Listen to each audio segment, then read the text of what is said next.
안녕하세요. 저는 외동아들과 손녀랑 살고 있는 엄마입니다.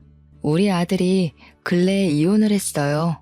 앞으로 평생 남을 이 상처를 어떻게 위로해주면 좋을까 조언을 좀 얻고 싶어서 이래저래 알아보다가 사연까지 오게 되었네요.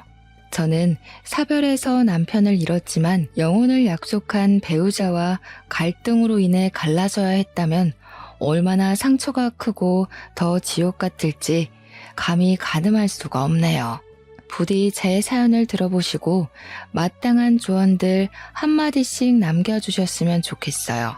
이제 새 출발하는 우리 아들이 청취자분들의 조언을 새겨 듣고 자기 딸을 위해서라도 마음속에 남은 쓰레기를 얼른 던져버리길 바랄 뿐이네요. 너무나도 어여뻤던 저의 며느리 이야기를 좀 해볼게요. 아들이랑 며느리는 대학교 때 만나서 만남을 쭉 이어왔습니다. 서로의 관계에 모난 곳 없어서 결혼까지 하게 되었는데요.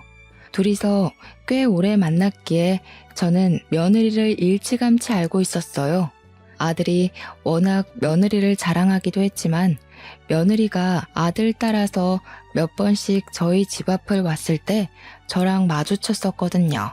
처음 마주쳤을 땐 너무 희고 고운 처자가 우리 집 앞에서 우리 집을 쳐다보고 있길래 어디 교회에서 홍보 오러 온 전도사 아가씨쯤 되는 사람인 줄 알았어요. 제가 누구냐고 물어보니까 저를 반기는 얼굴이 아주 환하고 친절했거든요. 그런데 나중에 아들이 뒤늦게 나타나서 며느리를 소개해주는 덕에 아들과 만나고 있는 짝이라는 걸 알았습니다. 그게 며느리와의 첫 대면이었죠. 며느리 인상은 막 화려한 편은 아니었어요. 굳이 이미지로 비유를 하자면 제가 어디 기독교 처자로 착각했을 만큼 전도사나 수녀 인상 같은 느낌이 강했습니다. 선이 곱고 전체적으로 청순한 분위기였어요. 다 늙은 제가 봐도 예쁘장하니 눈길이 가는데 아들 눈에는 얼마나 좋아 죽을 만큼이겠습니까? 아들은 제게 며느리의 존재를 한번 들킨 이후론 더 과감하게 집으로 데려오기 시작했어요. 초반에 저는 애들을 위해서 자리를 비켜주고 애써 방에 들어가 나오질 않고 그랬습니다. 애들이 저를 불편해할 것 같기도 했지만 사실은 반대로 제가 며느리의 존재가 불편했기 때문도 있었죠. 그렇다고 아들에게 데려오지 말라고 할 수도 없는 법이잖아요. 제가 조금 불편하고 마는 게 나았어요. 그런데 사람 관계란 것이 참 신기해요. 낯선 사람이라도 얼굴 자주 보이고 마주보며 웃는 날이 늘어가면 정이 든다고 며느리와 알고 지낸 지 한 해 두 해가 넘어가자 더 이상 제가 자리를 피하지 않게 되더라고요. 저도 모르게 며느리에게 먼저 인사를 하기 시작했고 밥 한 끼라도 더 먹여서 보내려고 잔소리하기도 했어요. 그렇게 지내다 보니 저와 아들 그리고 며느리의 관계는 5년이 지난 어느덧 당연한 사이가 되어버렸습니다. 며느리는 당연하게 저를 어머님이라 불렀고 저는 며느리를 딸처럼 이름을 부르게 되었죠. 게다가 한두 해 지났을 땐 아들을 통해서 며느리를 챙겼던 걸 그 이후에는 며느리에게 직접 연락해 며느리만 집으로 불렀던 적도 많아졌습니다. 사실상 저희들은 애들 식만 안 올렸지 이미 한 식구나 다름없었어요. 애들이 결혼을 하게 된 건 자연스러운 순서나 마찬가지였습니다. 각자 일을 하느라 바빠서 자꾸 결혼을 미뤘던 거지 사실 언제 해도 상관없는 상태였어요. 결혼 자금은 당연히 각자 마련이 되어 있는 상태였고 결혼 허락은 더더욱 필요 없었고요. 그래서 그런가 애들이 더 마음 놓고 날짜 잡는 것에 그리 큰 신경을 안 두더라고요. 저도 애들 뜻 존중해서 나중에 여유 생길 때 결혼하면 되지 싶어 내버려 뒀습니다. 그래서 우리 애들이 식 언제 올렸냐면요. 더 이상 미룰 수 없는 시기가 와버렸을 때였어요. 며느리가 임신을 했거든요. 임신 사실을 알고 나서부터는 결혼식이 속전속결로 이루어졌습니다. 저까지 덩달아 바빠져서 그 시기에는 한참 정신이 없었네요. 그래도 마음만큼은 편했습니다. 애들이 언제 결혼하든 그건 애들 마음이니 상관없다 했지만 저도 모르게 애들이 얼른 가정을 꾸려 안정적인 미래를 갖고 가길 바랬나 봐요. 법률상 가족이 되니까 몰랐던 불안감까지 다 해소되어 버리더라고요. 특히 며느리가 우리 집 며느리로 들어와 준 것이 가장 만족스러웠어요.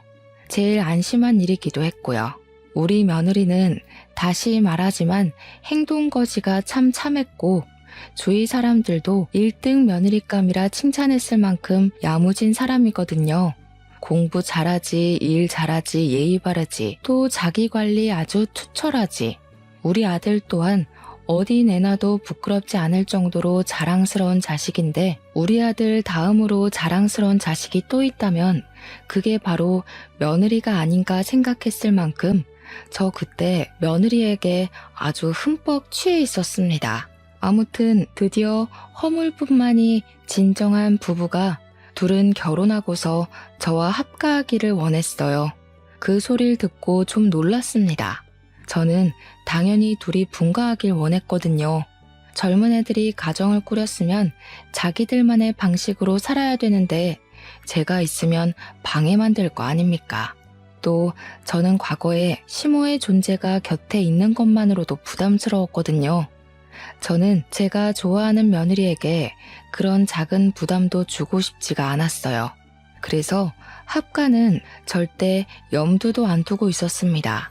근데 아들이랑 며느리가 동시에 찾아와선 저더러 같이 이사하자는 거 아니겠어요? 이미 집을 구했다면서 말이죠. 됐다니까 그러네. 괜히 예쁜 신혼 분위기 우중충하게 죽일 일 있나. 나 혼자 남을 거 신경 쓰여서 그러는 거면 걱정 마.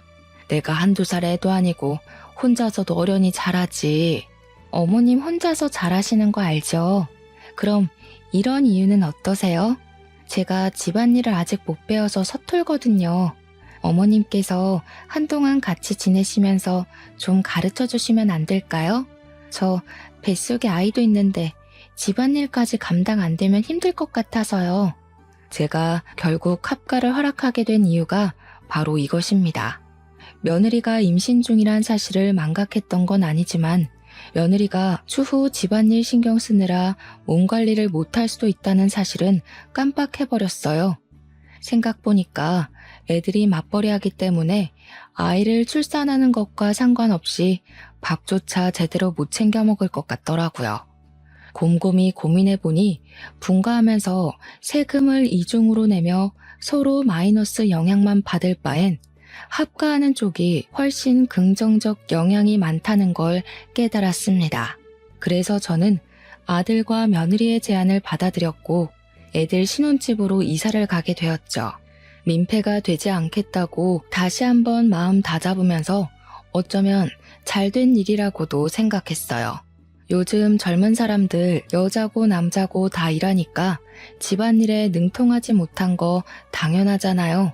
저 같은 옛날 여자들이야 집안일에 도가 텄죠. 주부 구단이란 말은 저 때나 있는 말이기도 하고요. 또 며느리가 건강하게 순산을 하려면 제가 이리저리 챙길 것이 많을 것 같았어요. 사돈댁은 지방이라 너무 멀어서 한 달에 한 번 오는 것도 버겁거든요.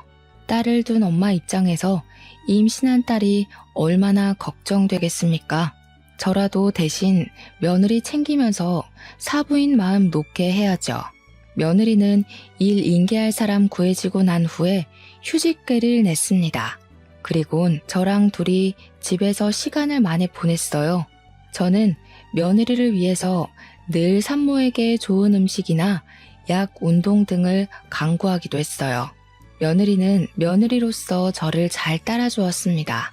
저희는 아들 없이 함께 보내는 시간에도 갈등 한 번이 없었어요. 마음 잘 맞는 며느리를 만나면 이렇게 잘 지낼 수 있다는 걸 우리 며느리를 통해서 알았네요. 그렇게 며느리 출산 때까지 최대한 안정적인 시간을 보낼 수 있도록 모두가 노력했고 그 끝내 우리 가족 품으로 예쁜 손녀를 얻을 수 있었습니다.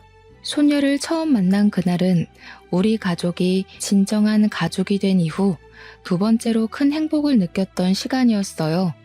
우리 예쁜 손녀를 위해서라도 더 열심히 화목하게 살자고 그날 그렇게 다짐을 했었습니다. 그리고 얼마 후 며느리는 잠깐만 쉬고서 바로 복직을 하여 일에 매진했어요. 워낙 자기 관리에 철저한 사람이라 산후조리원에 있으면서도 업무 연락을 놓지 않던 애였습니다. 제 바람으론 며느리가 한 1년은 푹 쉬고 복직을 했으면 싶었지만 며느리가 워낙 본인의 경력과 자격에 진심인 사람이니 제가 말릴 수는 없었네요. 실제 며느리는 다음 해에 바로 승급을 했습니다. 승급을 하면 당연히 월급도 껑충 뛰어오르잖아요. 며느리의 성장은 집안의 경사나 마찬가지이니 저랑 아들도 며느리의 고생을 진심으로 축하해 주었어요. 축하 파티를 하겠다고 며칠 전부터 떠벌려놔서 그런지 며느리는 그게 다 저랑 아들 덕이라면서 비싼 명품 선물을 준비해 놨더라고요. 어머나, 내 분수에 뭐 이런 걸 봤니? 내가 뭘 한 게 있다고. 다 네가 잘해서 승진한 건데 괜한 돈을 썼네. 이런 거 돈 100만 원 하지 않아? 아직도 모르시겠어요? 어머님 안 계셨으면 저 완벽한 아내, 며느리 이런 거 아무것도 못 해냈어요. 어머님은 저한테 완전 신 같은 존재예요. 남편만큼이나 없어서는 안 된다고요. 제가 어머님한테 얼마나 의지하는지 알죠? 그렇게 생각해주니 내가 참 너무 고맙다. 내 노력한다고 하는데 안 사돈 만큼은 아닐 테니 항상 마음에 걸렸거든. 아무리 그래도 부모랑 떨어져서 남의 부모 모시고 사는 게 어디 쉬운 일도 아니잖아. 항상 신경 쓰였는데 네가 그렇게 말해주니까 체증이 확 내려간다.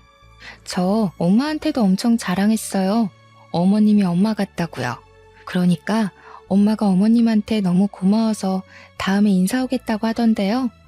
전 어머님한테 아무것도 안 바래요. 그러니까 지금처럼 저희 곁에서 오래오래 건강하게만 있어주세요. 제 어머님으로요. 알겠죠? 어쩜 말을 이렇게나 예쁘게 하는 건지 제가 며느리를 이뻐하지 않을 수가 없었습니다.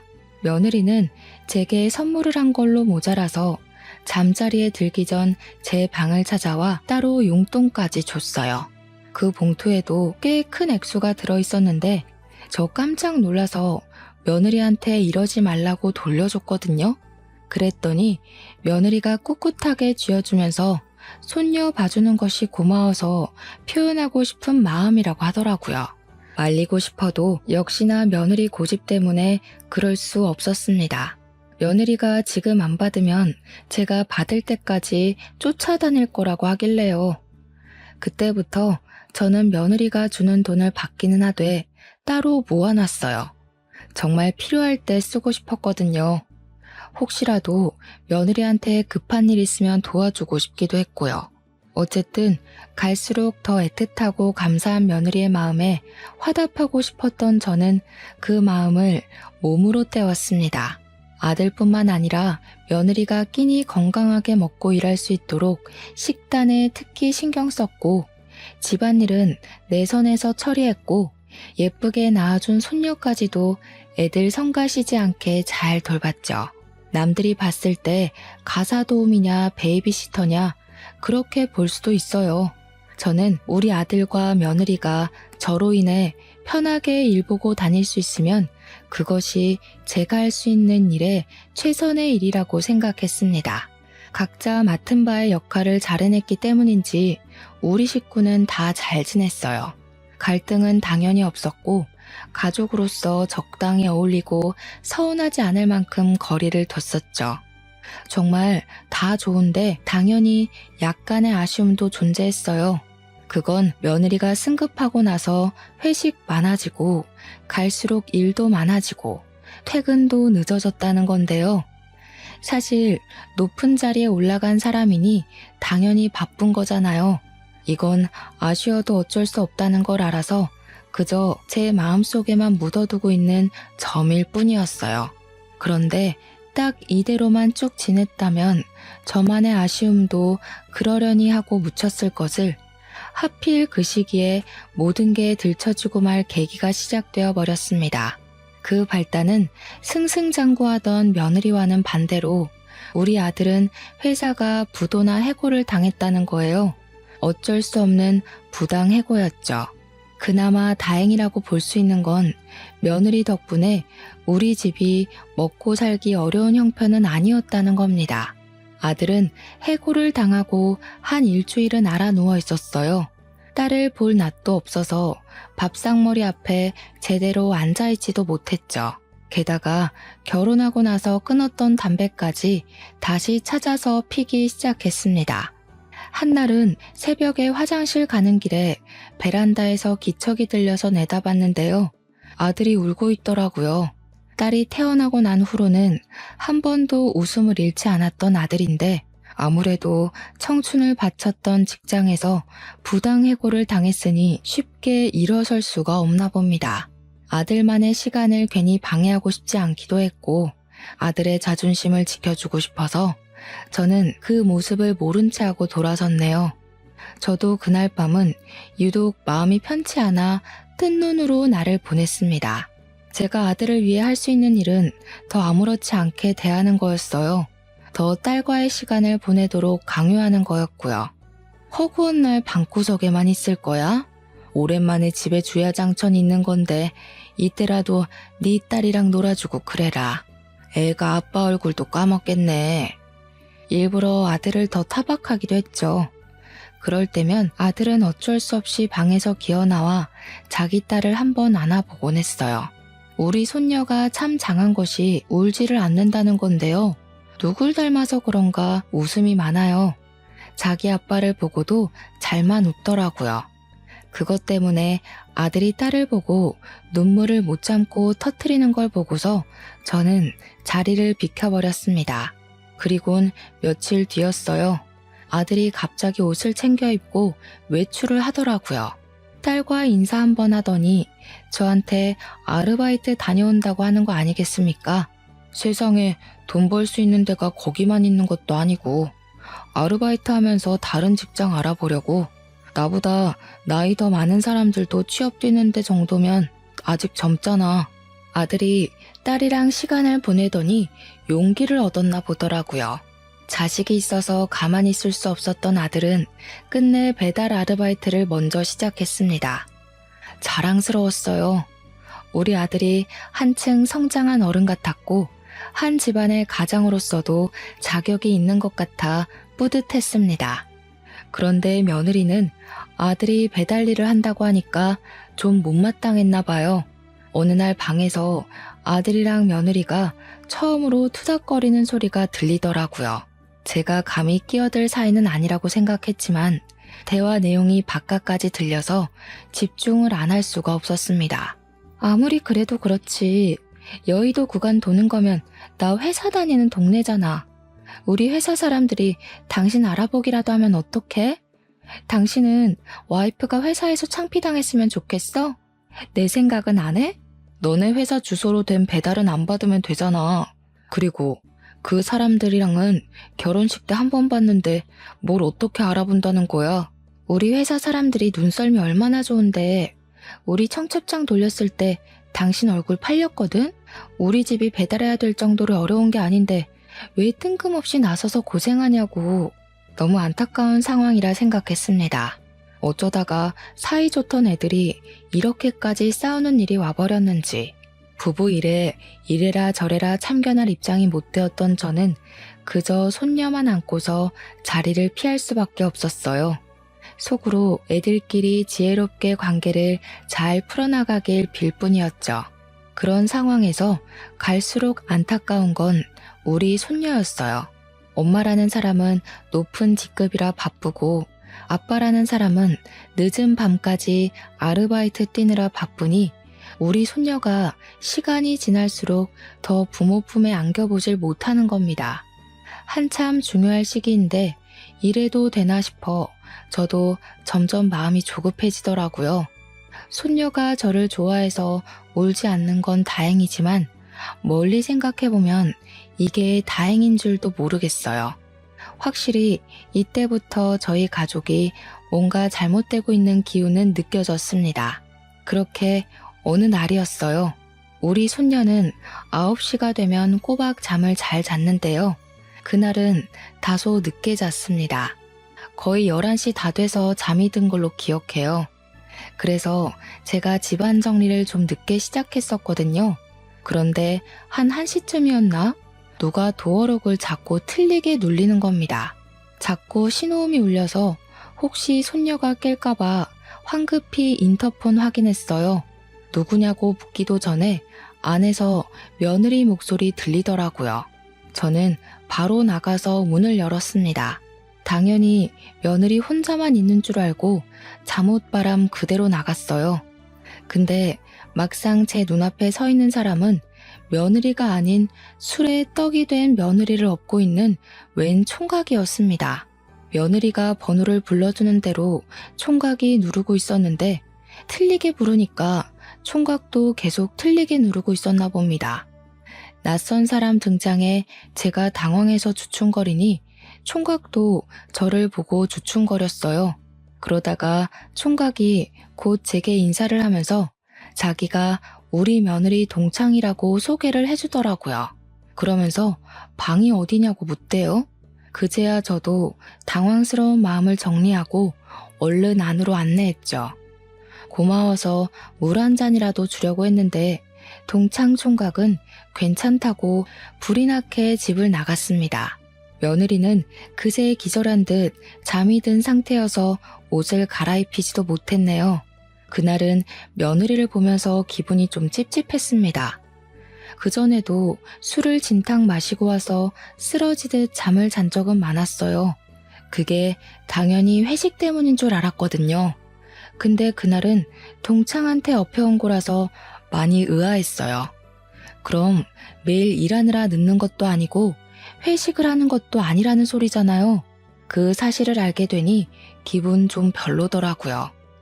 자식이 없는 여자도 아닌데 퇴근 일찍 하면 딸이랑 시간 보내러 집에 좀 올 것이지 겨우 생긴 시간마저 동창이랑 술 약속으로 보내버리다니.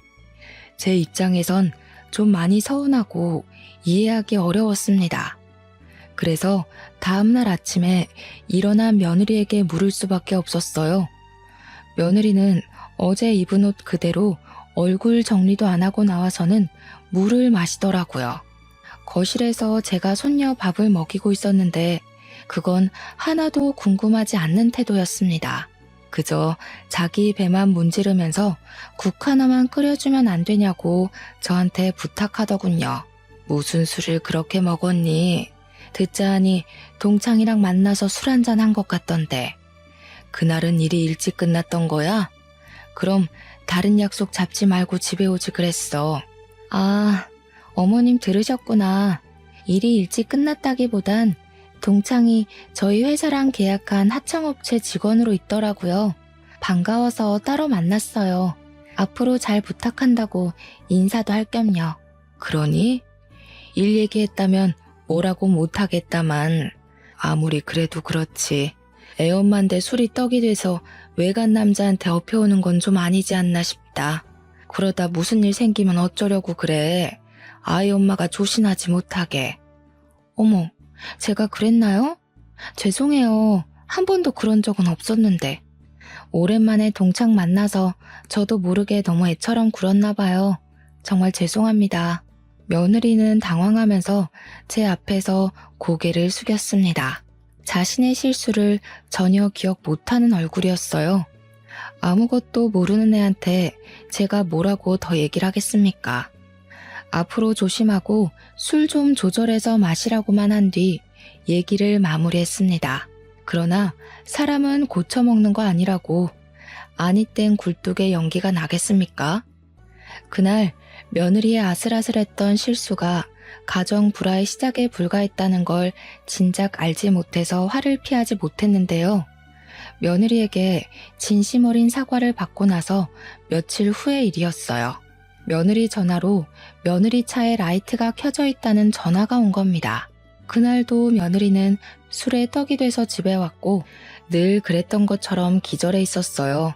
그래서 제가 며느리 전화를 대신 받아서 며느리 차 키를 들고 손녀까지 업고서 내려갔죠. 며느리 차에 올라타 라이트를 끈 뒤 바로 내리려고 했습니다.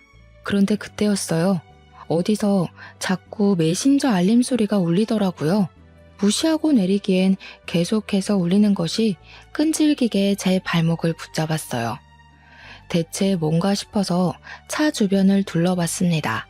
그러다 조수석 바닥에서 웬 휴대폰이 엎어져 있는 걸 발견했죠. 그건 당연히 집에 퍼질러져 있는 며느리 휴대폰은 아닐 거라 생각했어요. 배달가 있는 우리 아들 것도 아니라고 생각했고요. 그렇다면 이 휴대폰의 주인은 며느리 지인의 것인가? 그런 생각을 하면서 돌려봤습니다. 그때 메신저가 한 번 더 날라왔는데요. 배경 화면이 번쩍하고 빛나더라고요. 그 순간 며느리와 낯선 남자가 다정하게 어울려 있는 모습이 큼지막한 사진으로 나타났습니다. 저 그걸 보고 너무 놀랐어요. 혹시 사람을 잘못 봤나 싶어서 몇 번이나 여자 인물을 들여다봤지만 분명 제가 아는 며느리가 맞더군요. 심장이 철렁 내려앉았어요. 대체 이게 뭔가 싶어서 당장 휴대폰을 열어봤습니다. 다행히 비밀번호가 없어서 열어보는 게 가능하더라고요. 그리고 그곳에서 저는 그동안 몰랐던 며느리의 실체를 알게 되었어요. 일단 제가 발견한 그 휴대폰은 며느리의 것이 맞았고 며느리의 숨겨진 다른 휴대폰인 듯 했습니다. 휴대폰에 담긴 정보 안에서는 평소 수녀 같기만 하던 참한 며느리의 이미지가 아닌 180도 반대되는 낯선 여자의 모습들이 가득했어요. 며느리가 우리에게 숨겨왔던 불륜의 취향, 불륜의 현장이 무궁무진하게 펼쳐져 있었습니다. 그리고 대화방에는 무슨 차장님, 부장님, 후배님 등등 직위 이름으로 채팅창이 나뉘어 있었어요. 왜 이런 불륜 가득한 휴대폰에 며느리 회사 사람들이 담겨있나 싶어서 눌러봤거든요. 불편해서 칭얼거리는 손녀까지 살살 달래가며 그 자리에서 다 읽어봤는데요. 저 정말 정신 나갈 뻔했습니다. 며느리가 출산하고 나서 승급한 이유가 여기에 있었더라고요. 며느리는 개인 업무 능력으로 승진을 한 것이 아니라 부장님, 차장님 등등 직위 높은 사람들에게 몸을 쓰면서 개인적인 핵심을 산 거였어요.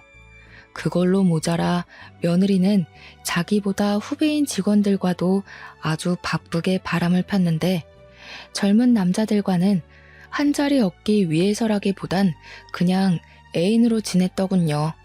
그러니까 며느리는 나이 많은 남자를 통해 자기 미래를 보장받으려 했던 거고 어린 남자를 통해선 대접받고 싶은 욕구를 채운 거였어요.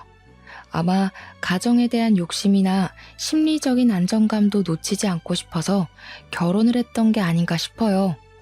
며느리에게 어떤 마음이 우선이었는지 모르겠지만 뭐가 됐든 며느리와 결혼을 했다면 결국 끝은 파국이 될 거라는 게 중요한 중점 아니겠습니까?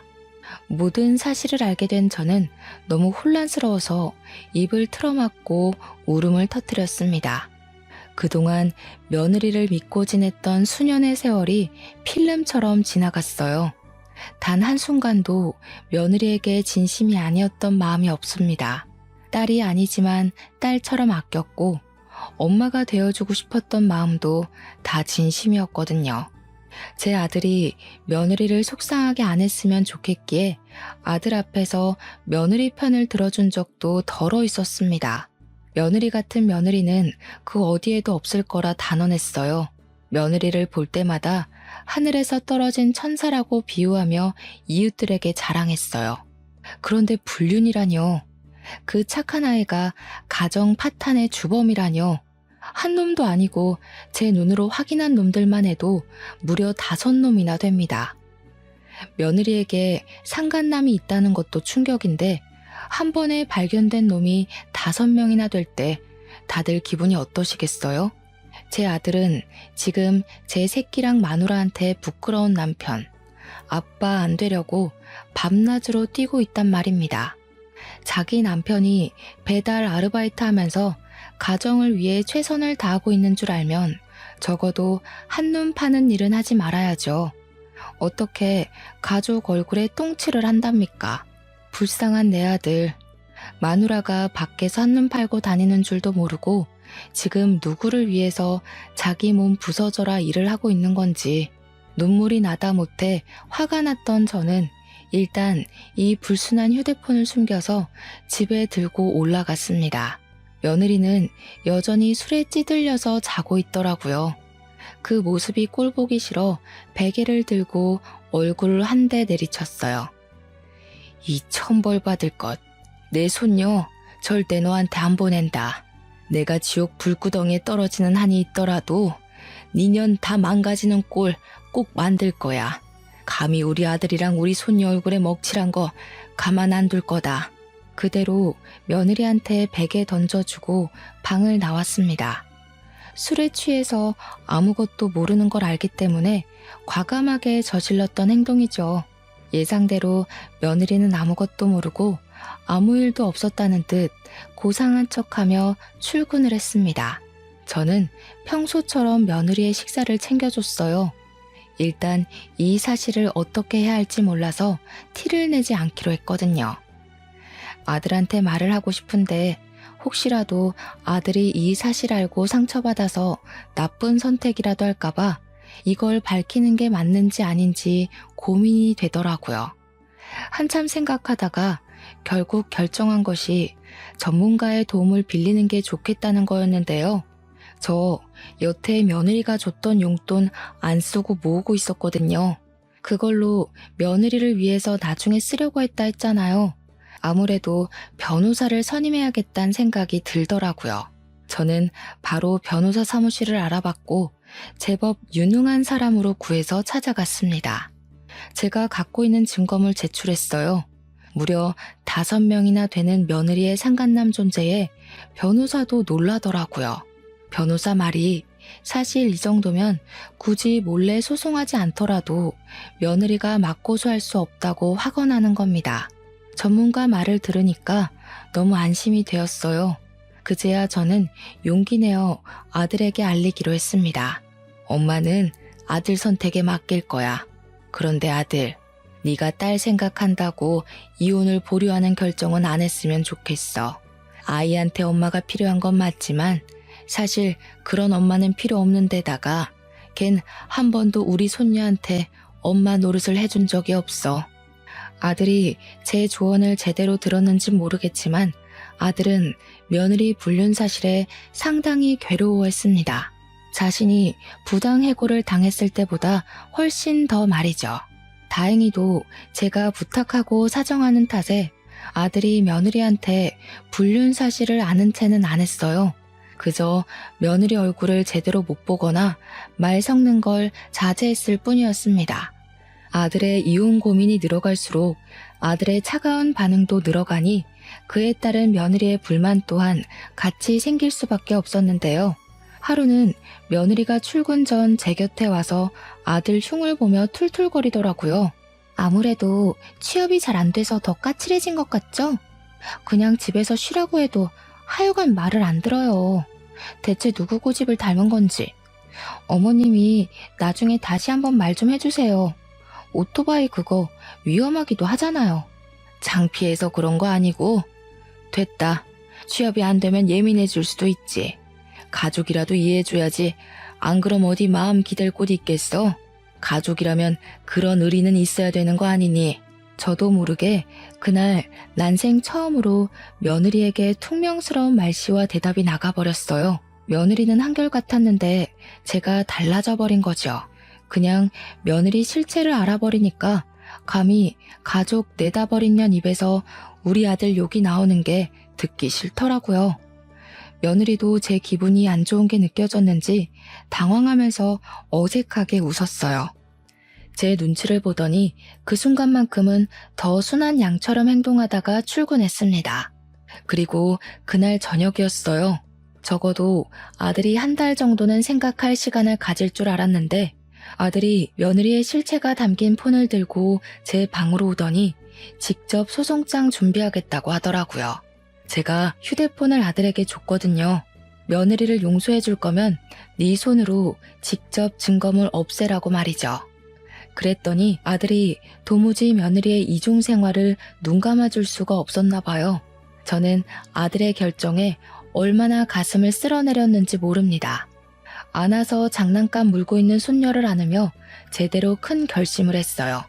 그리곤 바로 아들한테서 며느리 폰을 받아서 며느리 폰에 저장된 불륜남들에게 다 연락을 돌렸습니다. 후배 직원 1명 말고는 나머지 4명은 유부남이더라고요. 그래서 더 쉬웠어요. 그들에게 가정이랑 직장에다 불륜 사실을 소문내겠다고 하니까 고민도 안 하고 당장 며느리를 손절하겠다면서 벌벌 떨대요. 가정 깨지는 게 무서우면 부정행위를 저지르지 말았어야 하는 거 아닙니까? 정말 며느리나 상간남들이나 한심하기 짝이 없더군요. 어쨌든 저는 상간남들에게 개인적으로 부탁했습니다. 며느리랑 그 후배 직원 둘만 싸잡아서 불륜 커플로 사내에 소문을 퍼뜨려주라고 내가 보내주는 사진까지 첨부해서 말이죠.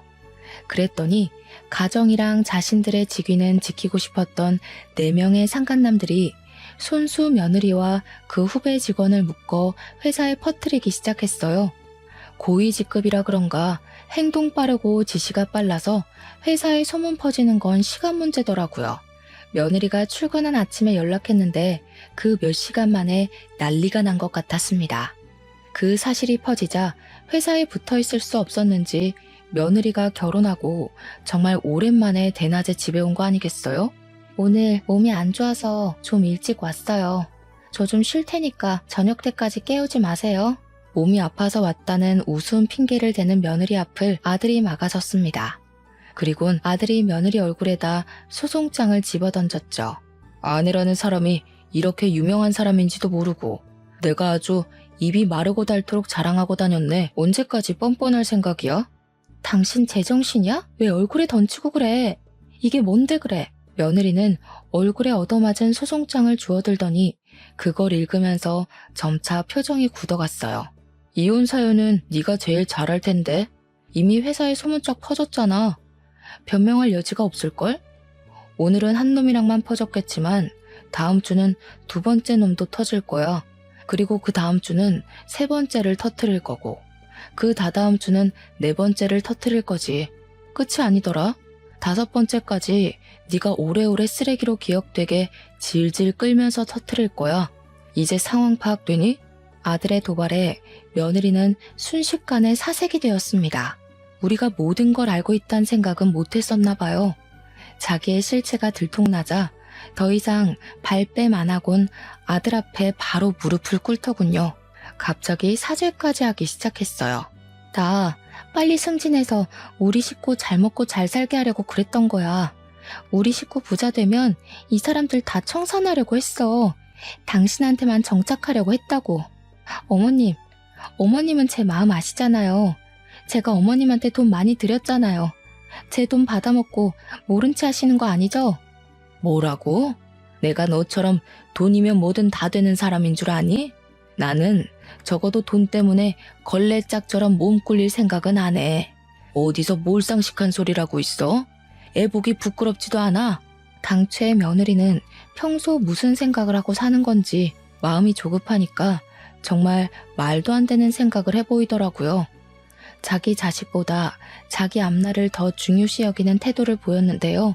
아직 엄마 소리도 못하는 아기를 가리키면서 울분을 토하는 겁니다. 저 조그만 게 알면 뭘 한다고요.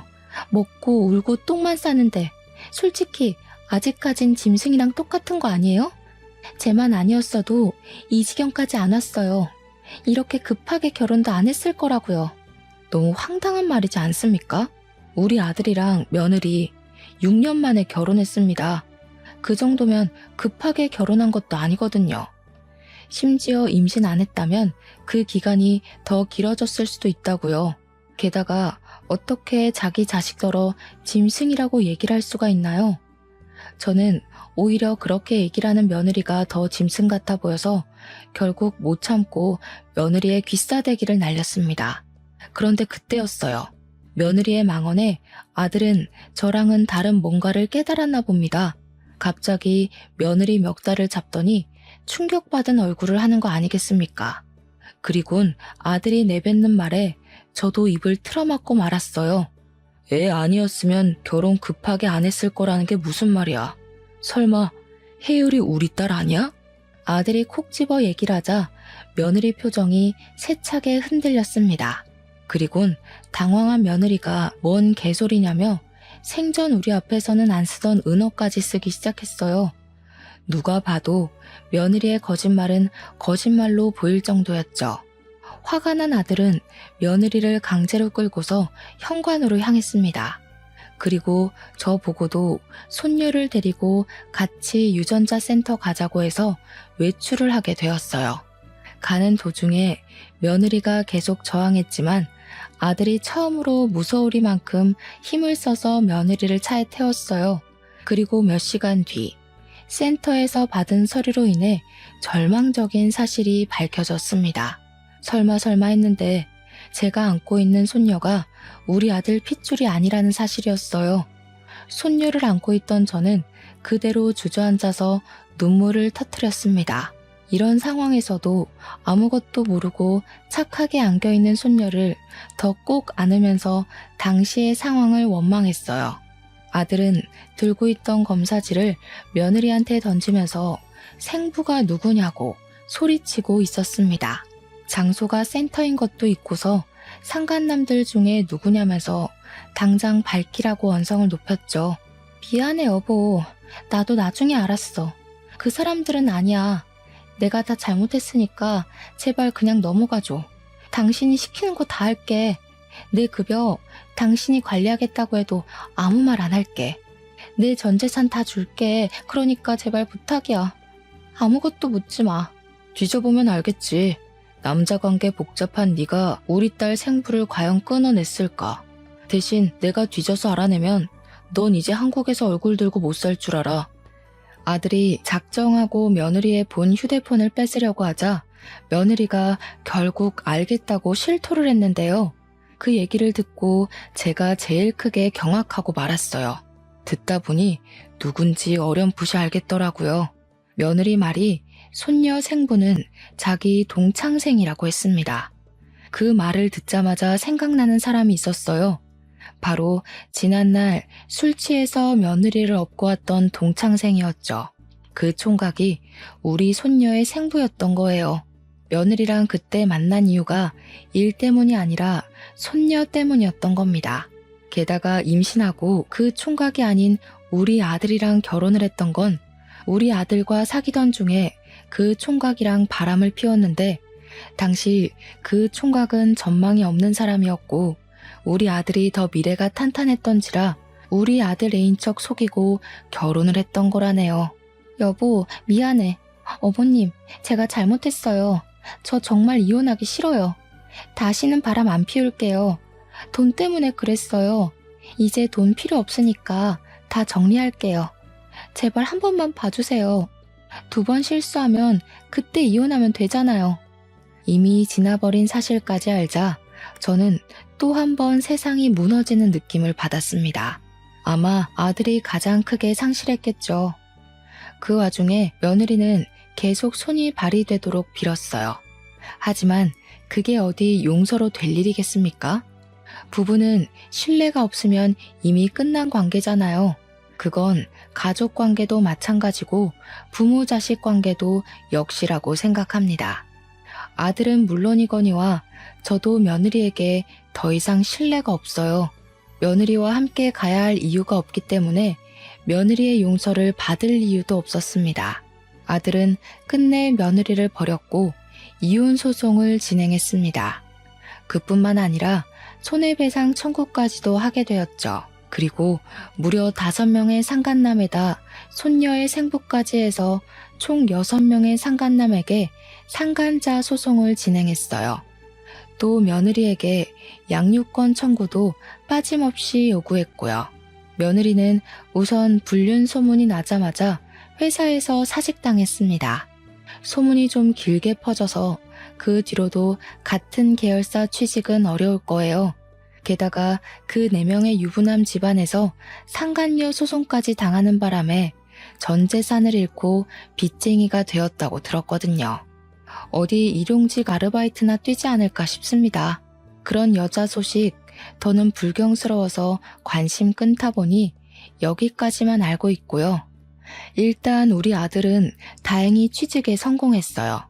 큰일 치르면서도 취업 준비를 손 놓지 않더니 결국 괜찮은 회사에 들어갔습니다. 이제 막 들어가서 적응하려면 시간이 많이 필요할 거예요. 그리고 우리 예쁜 손녀는요. 비록 우리 아들 핏줄은 아니지만 이미 쓰레기 부모한테는 못 보낼 만큼 정이 생겨버려 제가 데리고 살기로 했어요. 한 번도 제 손녀 아니라고 생각해 본 적 없었고 태어난 후로 제 품에 가장 많이 안겨 있었던 아이거든요. 이 예쁜 아이를 어떻게 떼어놓겠습니까? 우리 아들도 자기 성을 딴 손녀를 친자식으로 생각하고 있어요. 그래서 힘내고 새 출발하려는 거거든요. 이혼하면서 아마 아들이 가장 많이 힘들었을 텐데 쉬지도 못하고 뛰기만 하는 것 같아서 좀 많이 걱정됩니다. 아들이 워낙 내색하는 편이 아니라 제가 또 대놓고 위로도 못하겠어요. 속병이 나면 안 될 텐데 그렇게 저 혼자만 전전긍긍하고 있네요. 시간이 약이라지만 괜히 힘이 돼주는 말 한마디 해주고 싶어요. 혹시 부담스럽지 않은 조언이 있다면 한마디씩 알려주세요.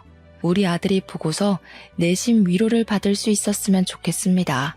아무쪼록 일이 잘 풀린 거라 생각하고 열심히 살아보도록 하겠습니다. 저도 우리 아들이랑 손녀를 위해서 건강관리 잘하면서 곁에 오래오래 머물러 보려고요. 긴 사연 여기서 끝마칠게요. 들어주셔서 감사합니다.